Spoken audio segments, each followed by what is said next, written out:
Hello everyone, and welcome back to Let's Play Metal Gear Solid Peace Walker, and what is most certainly going to be another briefing file episode. But first, side mission time. Let's do another Fulton recovery mission where we have to rescue a researcher held prisoner at the sorting shed in Banana Fruta de Oro. Let's do it! Let's get this mission started. Complete the mission and proceed to the Fulton recovery point so we can get you back alive and well. Good luck out there. Let's get this mission started quickly, right? Anybody got anything new to say? Nope. Alright, let's do it then. Prepped and ready. Probably gonna be fine with our current setup. I'm just gonna take this ID card off. How do we... I don't need the ID card anymore. Let's go! Let's do it! Let's Fulton recover all the bitches! Fulton recover all the bitches! Fulton recover all the bitches! Last episode we leveled up our Fulton recovery system, so maybe I have more of them now, which is cool. We'll find out. Your current objective is to retrieve the researchers. We now hold 11. Alright, let's see what we got here in the way of current guards. Alright, we gotta do there. Who is now down. We can get rid of him real quick. Go ahead and stay down. Alright. Dude over here. The sneaky suit makes things so much easier, guys. I love this suit. Fulton recovery This suit is helicopter amazing. is complete. Makes everything so much freaking easier. Yeah, I'm not even gonna have to pop this guy. I'm just gonna sneaky on him and go freeze, freeze, sucker. Get down on the ground. Now get out of here. All right. Now, anybody in here? Nope. All right. Moving on then. Nothing to see here. Fulton recovery subject confirmed onboard helicopter. Go ahead and pop this fool real quick. It's easy enough. Freeze. Freeze, sucker. Get your ass on the ground. Now you gone right now. See ya. I'm rocking this mission. I'm gonna get an S rank first try. First try. Feeling it. Check it. Fulton recovery Fuck this guy. helicopter is complete. Not gonna waste time. Get rid of him quickly. Alright, where's the prisoner? You're back here, right? Got it. We're outie. Get me out of here. Where's the exit? Got it. Booyah. Okay, Wait, you're what? done Where's with the that goal? area. Shit. Head Oh, for that's the right there. goal. Alright, cool. Owned it. Give me that S rank. I knew you could Do it. Piece of cake, Probably right? not even S rank. I could have done that so much faster. All I had to do was pop the fools and not even Fulton them, and I could have done that a hella faster. Anyway. That's an easy one. For this point in the game, that was a little easier than I expected. I was thinking we were going to have to deal with one with more camouflage guys at this point. Not quite. Not quite there. I'm sure there will be some more like that later, but we haven't got to that point yet. Anyway, that one's done, and... should have did it faster. I could have done that in under a minute. That was an easy one. Just had to pop fools, go grab the prisoner, and jump in the fucking exit. I could get an S on that. That's not hard. Anyway, wow. That was very short and sweet. Now it's time to... Well, let's head back to Mother Base first, see if anything happened. Probably not after just one side mission, but we can at least check. Off screen, I did send one crew off to go do an outer ops, which I think it just said I finished it, didn't I? We're not gonna worry about it right now. But I'm pretty sure I sent a crew to go do an outer ops, just to see how it goes. I might occasionally do them off screen or on screen or whatever, just to have something else going on in the background besides development and whatnot. So just putting that out there. Anyway, time to knock out any and all new things that are in the briefing files. Let's go ahead and hit up the new plant. The new plant is a hex type. That gives it more surface area than previous types, and also makes it easier to plan expansions. We're gonna make this place huge. Hex, huh? Like a beehive. Nothing wrong with that. They say the honeycomb design is one of the strongest. I hear they're even thinking of using it in tank armor. Good enough for me. I'll see about finding us some worker bees. Appreciate it, boss. For shizzle. The hex style, huh? Kind of like from Metal Gear Solid 2. Very similar. Anyway, let's learn about mate, or mate. What's wrong, Kaz? You sound beat. Yeah, the problems never seem to end around here. You should take a break. Share a cup of mate with the other guys. It'll give you a chance to connect with them. I wonder if Che and his men ever sat around and drank mate. I bet they did. Che was famous for his love of the stuff. Oh, Gotta love the sound man, effect. whoever thought of this was a genius. You can put it in a gourd and carry it around, and there's a special straw with a filter attached so you can drink it any time. That's not all. It's full of essential vitamins and minerals, too. Nice to have in a guerrilla war when food is short. Yeah. Wish I had a chance to share some with a blonde Parisienne when I was out hiking. Well, how do you know about that? It takes a thief. Or should I say it takes a snake to know one. Snake.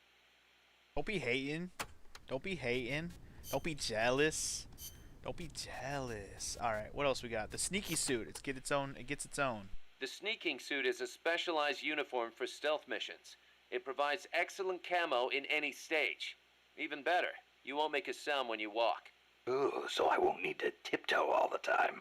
And to top it off, it also makes your wounds heal faster. The fabric exerts just the right amount of pressure on your body to help stop bleeding. Huh. Not a bad little trick. Why would you use anything but that once you get it? Seriously, it's like unfair. All right, guess that's all for Kaz today. Let's see what Paz has got. Anything new, Paz? Nothing new from Paz. Good. Amanda, anything new? No. Chico, anything new? No. Good. Huey, you gotta finish Huey. Let's finish Huey first. Electronic cigarettes. Hey, Doc, what was that you were smoking in the lab? It looked like a cigarette, but it wasn't lit. Oh, it's an electronic cigarette. I designed it myself. Pretty neat, huh? Electronic cigarette. Yep, a liquid in the filter that turns into vapor, and you inhale the microparticles. So that was vapor. I'd actually rather be smoking normal cigarettes, but not in that room. The smoke would wreck the precision equipment in there, ruin all its wiring. But the vapor is just steam. It doesn't contain tar or anything like that. So I can smoke it in the lab with no worries. Nice. Want to try one? Nah, I'll stick with cigars. Yeah, but... I don't like imitations. The real thing's always better. Okay. But you know, sooner or later, smoking's gonna become very unfashionable across the world. It hurts you and those around you. Electronic cigarettes might not seem so bad then. Yeah, when that happens, I'll think about it. No, you won't. Because now is the time, and nowadays, people are really hateful on cigarette smokers. But anyway, let's get on the impact on genes. Not that I'm a cigarette smoker. I hate smoking. Just saying. People super hate on them. You said your dad was involved in the Manhattan Project, right? Yeah? And you think that's why you can't walk? I don't know. Actually, you know, probably not. So far, nobody's found evidence that exposure to radiation in parents causes genetic defects in children, except for those exposed in the womb. Epidemiologically speaking, anyway. That's the conclusion of the Atomic Bomb Casualty Commission. Right. The ABCC commenced its study immediately after the war, and it's still ongoing. Even now, 30 years later. The effects of radiation exposure last a long time. I'm guessing it'll be another 10 years before we get a real verdict on whether it affects genes. Granted, it's the most massive study anybody's ever done. But that's really all it is, a study. The ABCC brought in bomb victims and ran tests on them, but they didn't treat them. Really? Them too, huh? At any rate, that's what my father made me believe when I was growing up. Maybe it was tough for your dad to explain. Ever think of that? Yeah, maybe. But this is my problem now, Snake. I have to face the nukes head on, whether I like it or not. My creations are being used for the wrong purposes. The onus is on me to stop it somehow. Help me, Snake. The onus is on me. Help me. True. Okay then. Roll in Mother Base. What are you doing around here, bro? Hey, as long as I'm here at Mother Base, why not assign me to the R&D team? You could use a guy like me. Glad to have you on board. I'm sure Kaz is, too. Once I've got the necessary materials and design specs together, I should be able to start building you that bipedal weapon platform. Nothing would make me happier than for my research to help put a stop to Peace Walker. That's cool. We'll get around to that when we get some more parts. So far, we don't have a whole lot of diverse sets of parts. Dr. Strangelove. Let me hear about that letter, homie. Did you, give that letter to Dr. Strangelove? No. Why not? I gave it to you for a reason. It's highly important information. Sorry. I didn't exactly have an opportunity to play postman. Well, Next time you see her, you make sure she gets it. Oh, yeah, sure. Better for you if she doesn't. Snake, What? tell me you didn't read the letter. No. You did. I mean, you never know what kind of information could affect the outcome of an operation, right? So you read the letter, after I specifically told you not to. What do you expect people to do when you tell them not to read something? Yeah, seriously, I though. thought I knew you, Snake. I thought I could trust you. But now I see I was wrong. Look, I'm sorry, but I just don't get what you see in her. Well, I wouldn't expect a barbarian who opens other people's private correspondence to understand. Fine then. Deliver it yourself. Huh? What? No way. I could never. You call him You've got a barbarian, long way to go, bitch. Huey. Call me a barbarian. Some barbarian who reads a letter. Barbarians can't read. Alright, that's racist. I'm sorry. Sorry to be racist against all barbarians. Let's learn about the chrysalis. Probably could have waited till next Being episode an unmanned vehicle, the chrysalis can perform extreme G-force maneuvers that standard aircraft can't. It'll be difficult to counterattack once it's coming at you. I should mention that it's also equipped with a railgun. A what? A weapon that fires rounds using electromagnetic force in lieu of gunpowder. Wait, an electric weapon? Not exactly. The rounds themselves are conventional shells. It creates force by running an electric current through a magnetic field. Fleming's left-hand rule. Didn't they teach you that at school? Not at mine. Oh. Anyway, as the railgun uses electromagnetic force, it needs to charge before firing. Once you see it starting to charge, take immediate evasive action. Also, as with the pupa, destroying the AI will put the unit out of commission. Do enough damage and it'll have to land. Use that opportunity to get in the AI pod. Wait too long and it'll start to repair itself. Be sure to shoot the hatch the moment it lands. I think I can handle that. Alright. Kind of a similar strat to when we fought the Poopa. We'll deal with that next episode. I probably could have waited on that one. It probably would have been in the briefing files for that mission. But anyway, let's spend the rest of the episode listening to a sexy French accent and her thoughts on birds and stuff. Starting with, or even just the AI lab. Let's hear what she has about the facility and the security.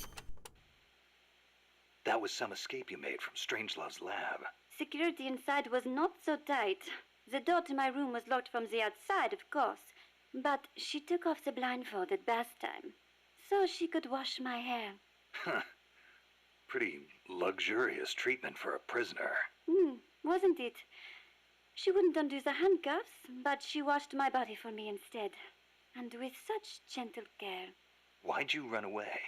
Didn't she say you could go home in a month? If your escape attempt failed, you'd be in greater danger than before. I was supposed to be giving a presentation on the distribution of Costa Rican bird species at a conference. The date was approaching quickly. So, I pretended I had to use the toilet and made my escape. I found an ID card and searched everywhere for my equipment and my tape. But a soldier saw me. It was a miracle I managed to get away. There was no time to find the tape. I do not care about the conference. I am lucky enough to still be in one piece. You bounce back quick. You don't? Not sure. I try not to dwell too much on the past, but... Then don't. There is no point. I'm so glad to be out of there. I never felt safe, you know? Tell me about it. Well, I think she's interested in women. And I think she took a fancy to me. Oh, well, that's, Besides, it is much nicer here. I think I can see the woman angle, seeing as how she kind of, the way she was talking about the boss. And that's all. I'll leave your imaginations up to that after saying that. Anyway, what do you got about her specifically? Was it just the two women in the lab? Most of the time, oui. And one of them, you only heard her voice, right? Yes, that is correct. Such a wonderful voice.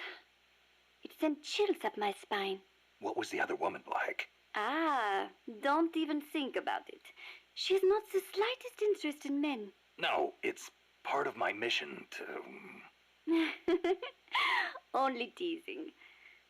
Let me think. I believe she was in her 30s.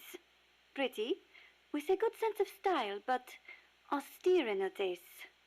A very unusual woman. And she was doing research on AI. AI? So that is what she was up to. You know, she did say something interesting. That people should not be going into space. That it is too dangerous. An automated control system for rockets, then. She said something about wanting to get closer to her dying wish. I think she must have been talking about an old lover. Lover? You mean another woman? Huh, my! Aren't we curious about women and other women? You want to hear the terrible things she tried to do to me? That's not what I meant. It's all right. You can be honest. You two seem to get along awfully well together. No, not at all. I think you're hiding something. Never mind. Aren't you supposed to be looking for the Quetzal? Here, I'll demonstrate its call for you.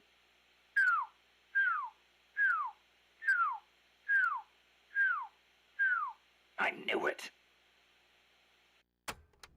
Yeah, I knew it too.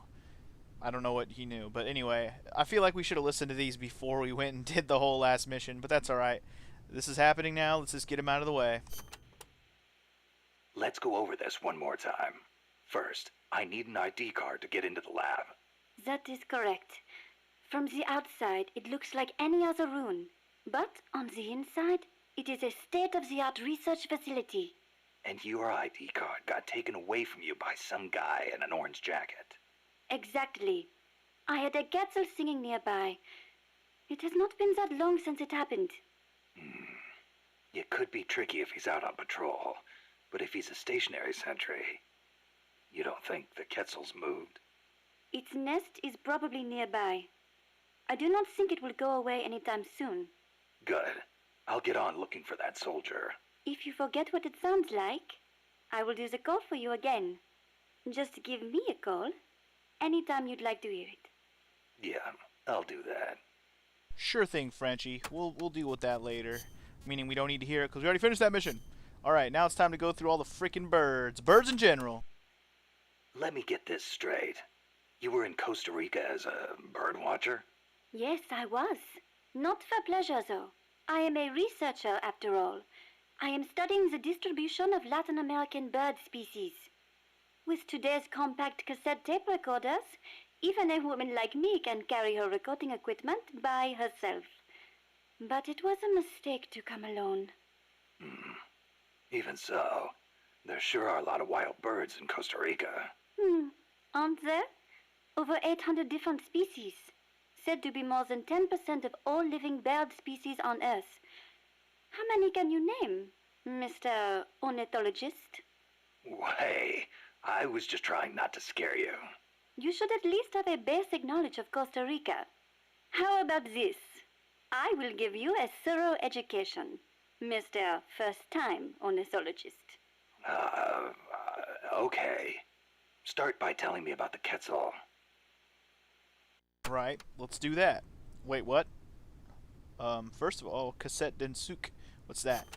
Densuke. Cecile, what's that machine you said you used to make those recordings of yours? Cassette, something or other. A cassette recorder, or a cassette densuke, as they say in Japan. Yeah, that. What is that thing anyway? A portable recording device released last year by a Japanese company, Sony. It uses compact cassettes, making it far lighter than open-reel machines. It still weighs 5 kilograms, but the exercise won't kill me. Ha! It is user-friendly too. All the buttons have markings on them, allowing you to operate it without looking at it. Can you imagine missing the shot of a lifetime simply because you blinked? Oh, that would be devastating. But where'd they come up with Densuke? Sounds like a Japanese name. Allow me to field that one. Kaz? Densuke is a nickname that comes from the name of an old manga character. Was he some recording nerd too? Don't give me that. Recording atmospheric noises is an exhilarating art. There's nothing like capturing the real world in action on tape. It's just like taking pictures with a camera, only with a microphone instead of a viewfinder. Oh, sure. Listen to a tape with your eyes closed, and the scene just bursts to life in your mind's eye. Tell him, Cecile. Ah, absolutely. When I listen to the sounds of the birds in my apartment, it is like I am back in the forest where I recorded them. See? She's a Parisienne. She knows what's chic. If you say so. And what do you like to record, Monsieur Miller? Me? Steam locomotives, no question. The roar of the engine, the throaty steam whistle. More animal than machine. Don't get me started. Steam locomotives are a dying breed in Japan. I wouldn't mind going back for a bit and making some new tapes while I still can. Ah, you are less civilized than I thought. Less civilized? I detest those beasts. The noise frightens off all the birds. Then there is the smoke. I much prefer the peace and quiet of the forest. Cecile, wait. That came out wrong. Sure it did. Who invited Kaz into that conversation? He deserved to F it up with the whole talk about trains. Of course a girl who loves nature isn't going to like a train. Durr. Anyway, now let's get to that info about Quetzals you were going to get at. All right. What do you want to know about Quetzals? Everything. Give me the basics. Something that'll help me find one. Okay then. First of all, as I'm sure you remember, the Quetzal's wings and back are emerald green, a dazzling blend of viridian fading into blue. Its belly is brilliant red, and its tail feathers are white. Such a gorgeous bird. Also, the male has 2 long decorative feathers, but only during breeding season. Among birds, males are usually more beautiful than females. Like a peacock's tail. Yes, just like that. It is interesting to note that while their bodies are only 40 centimeters long, many quetzals reach over a meter in length when you include their decorative plumage. Quetzals typically build their nests by making holes in dead trees with their beaks, about 3 to 4 meters above the ground. They are omnivorous and eat everything from nuts to lizards. Where can I find one? Their habitat stretches across the entire tropical cloud forest. You may end up having to rely on its song to find one. Good to know. I will do an imitation. Listen closely.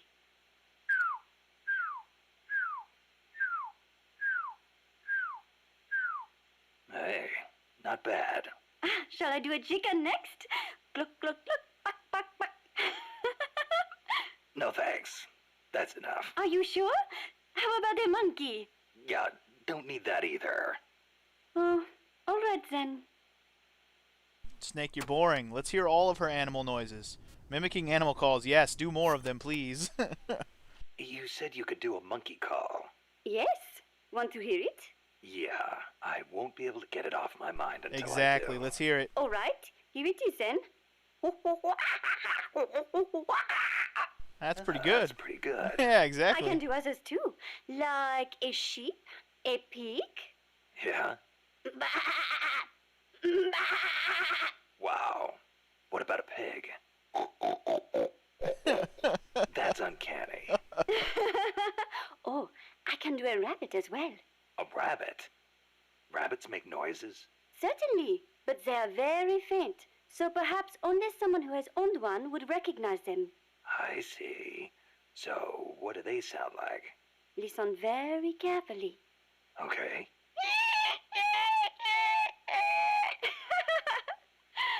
Seriously? Rabbits sound like that? I assure you they do. Listen again. Never heard a rabbit do that before. They do. I swear. If you say so.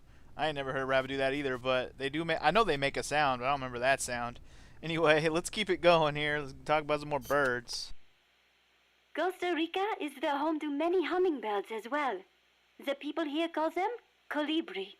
Colibri, huh? Hummingbirds are the world's smallest birds. Although they can vary from species to species, most are around 10 centimeters in length, and the smallest no more than 5.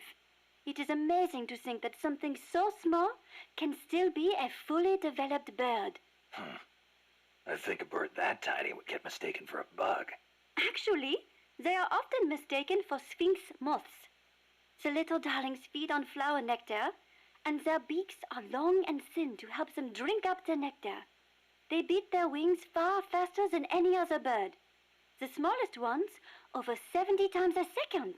Can you imagine? What for? They hover in midair while they suck their nectar. They can even fly straight backwards. Hovering. Like a helicopter. That's why Amanda and her unit called that chopper Colibri. I think it is an insult to the birds to give their names to weapons. Don't you? Don't ask me. Ask the birds how they feel about it. Yeah, I'm not gonna feel bad for no stinking birds. Seriously. What about the mannequin? Have you ever heard of the mannequins? Never. Unbelievable! You came all the way to Costa Rica and you've never even heard of them? I didn't come here to look at... Mannequins are known for their beautiful courtship dances. The orange-colored mannequin is said to live on the Pacific side, the white-bearded mannequin on the Caribbean side, and the long-tailed mannequin is in the Central Basin. The long-tailed mannequins are especially distinctive.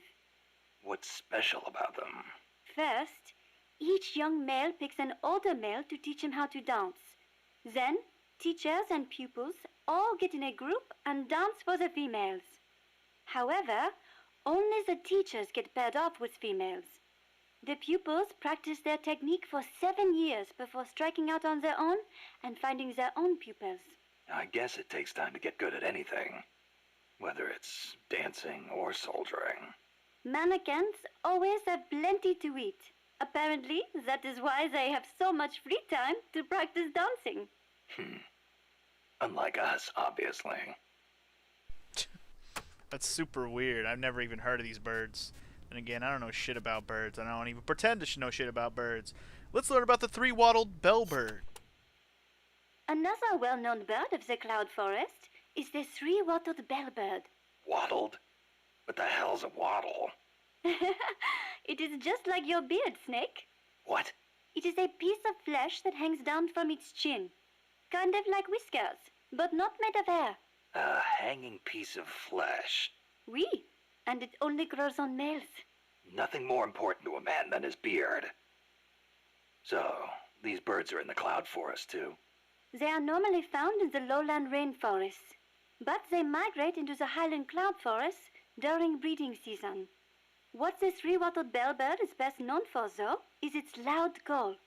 It makes these metallic bong and ding sounds, hence the name bellbird. It hardly sounds like a bird at all. Even an expert bird caller like me cannot do it justice. Oh, doesn't sound like I'll be mistaking it for a quetzal. Nope. Alright, clay-colored robin. Do you know the national bird of Costa Rica? Honestly, and you call yourself an ornithologist? The national bird of Costa Rica is the clay-colored robin. It's a plain-looking brown bird found throughout the country. Why'd they make it the national bird, then? Are there all kinds of better-looking birds like the quetzal? Ah, the clay-colored robin has the most exquisite song. And I think it is part of the Costa Rican national character to choose a bird everyone knows and loves over prettier ones. Somehow these people don't strike me as being very Latin. Speaking as an ornithologist, I am rather happy with that choice. Not all birds have to be pretty.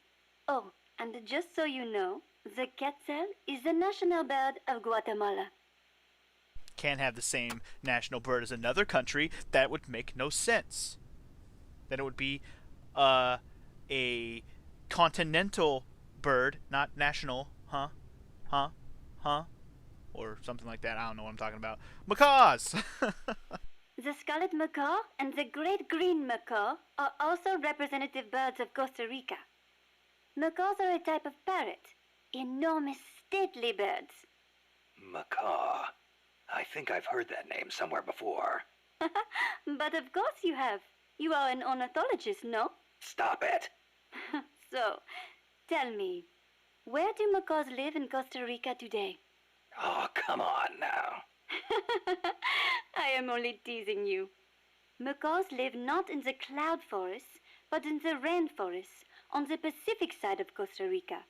In the past, they were a common sight all across the country. But lately, the population has decreased dramatically.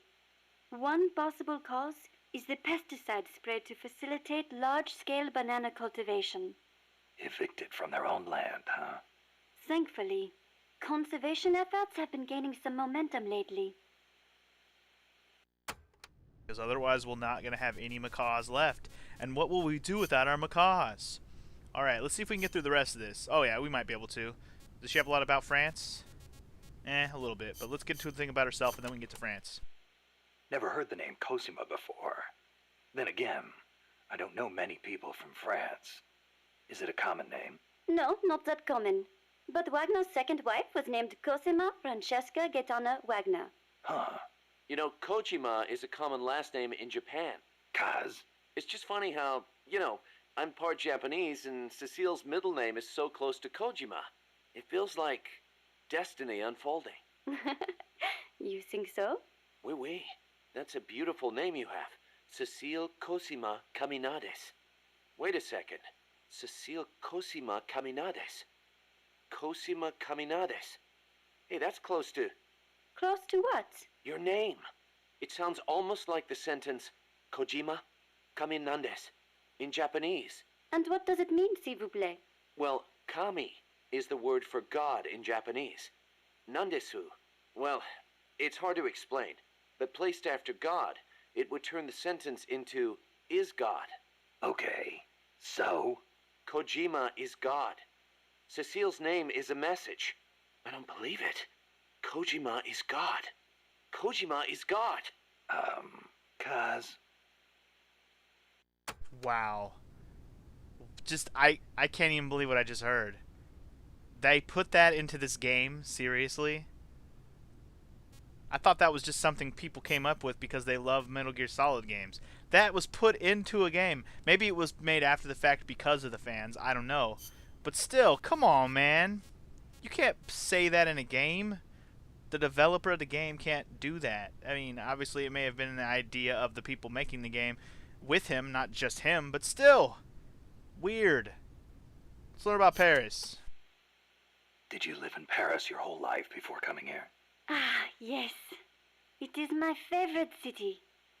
Paris is the world capital of art and culture. It has the latest fashion, the best cuisine, and the most elegant, refined people. The beauty of the Champs-Élysées at night is almost unearthly. The name comes from Elysium, the name of paradise in Greek mythology. Heaven, in other words. Must be nice for some people. Not for me. Are you saying the cultured life does not appeal to you? I'm saying I never had a chance to lead one. Not that it appealed to me anyway. You prefer war? I don't like war. Life outside heaven just suits me better. That is a hard way to live. But if you do ever come to France, I will show you around Paris. Then you will see what heaven on earth is really like. Sounds like a plan. Probably never going to get there, though. Foreign Legion. Heaven on earth, huh? The only image I have of France is the Foreign Legion. Ah, that is how you view France? What do the French think of them? It is a difficult question. We normally don't think about it so much. Well, critics claim it forces foreigners to take on the most dangerous missions, so French citizens won't get hurt. You are right. That probably had something to do with why it was created.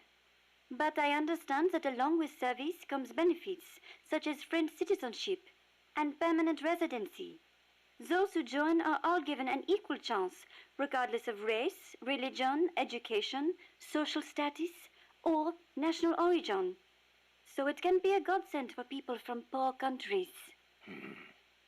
A way for the have-nots to live a decent life. I guess that's not so different from MSF. Yeah, fair enough. Foreign Legion's nice. It's not a terrible thing. What about the French national anthem? There's one other image I have of France. The national anthem. Ah, La Marseillaise. Not everyone is a fan, of course. The whole To arms, citizens. May an impure blood water our furrows thing, eh? The song was composed right after the French Revolution. Fearing what the tide of the revolution represented, the ruling classes in neighboring countries applied all kinds of pressure on the young government. La Marseillaise became the anthem of the volunteer armies that sought to protect constitutional rule against that pressure. And they couldn't do that without armed force. Oui, I agree, some parts are a little belligerent. But we must not forget that if it were not for them, France would not be the democracy it is today. Fair enough. Not everybody likes their own national anthem, even sometimes it's a little overbearing. Ours is not too bad, it's just a terrible song, regardless of the lyrics. Anyway, the Umbrellas of Cherbourg. Have you ever seen The Umbrellas of Cherbourg? A Cherbourg? movie? No, never seen it. No?